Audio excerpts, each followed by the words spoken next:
Welcome to Lesson 8. This lesson is about another moral capability, that is to exercise initiative in a disciplined and creative way. It's obvious that to accomplish things in life, and particularly to serve humanity, it is absolutely necessary to have personal drive and initiative. In this lesson, we will discuss those qualities, attitudes, skills, and abilities that discipline one's initiative to create good. There are many projects that are launched every day to solve one or more problems people face.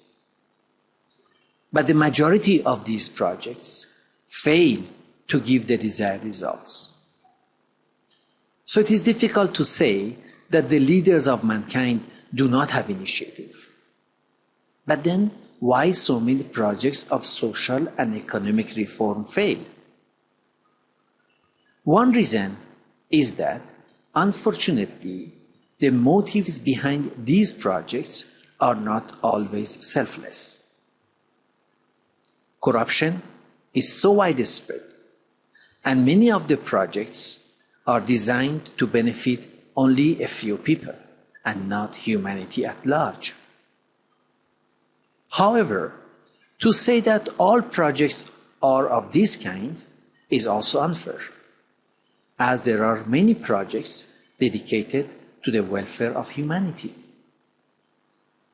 But in many of these projects, we find there is lack of creativity and lack of discipline. We will explore these two shortcomings to some extent in this lesson. Let us suppose that, like many other people, you are busy with your own life. Then suddenly one day you wake up and decide that you should do something about misery, injustice, and suffering that happens around you. You long to make a difference to the world. So what should you do? Should you spend months and years to make a detailed plan of what you want to do? Or should you quickly and mindlessly join some activities that seem to reduce or remove humanity's suffering? Both these approaches are extreme behavior and are not desirable.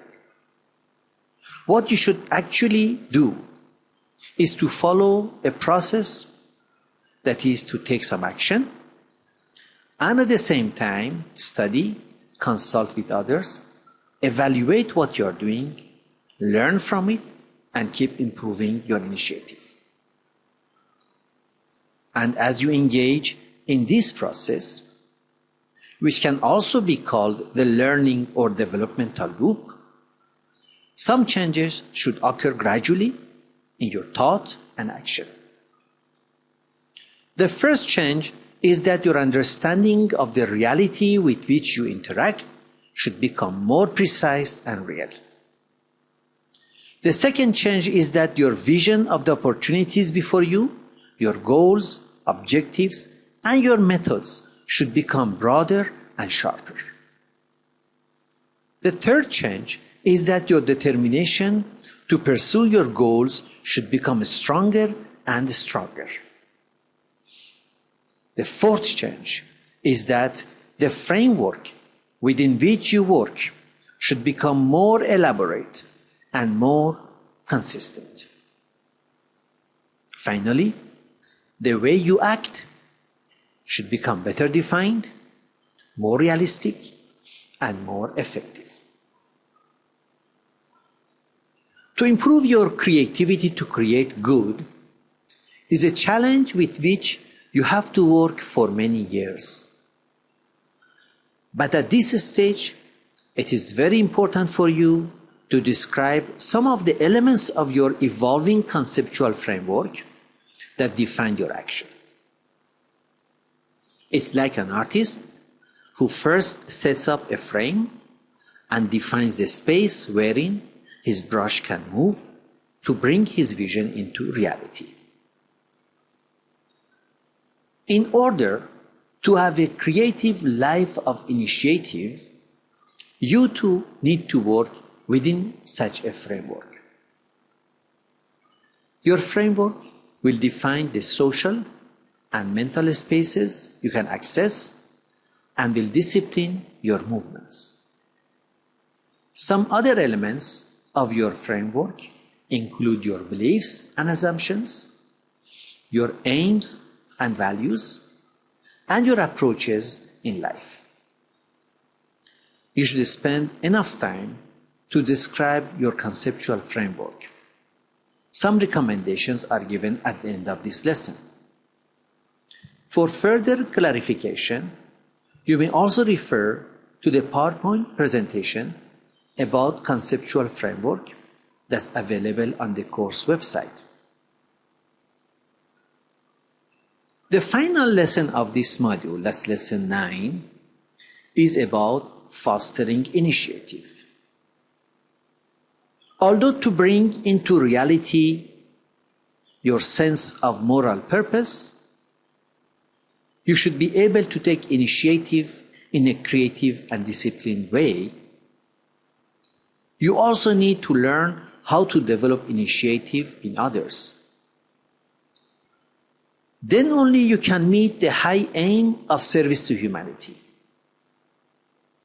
In this lesson, you are asked to think about some of the attributes that are required by a person who wishes to be capable of assisting others in their work for the betterment of society. These attributes include the spiritual qualities that are necessary for a person who wishes to develop initiative in others. They also include some positive attitudes that he should possess, and a few negative attitudes he should avoid, as well as some skills and abilities he must have.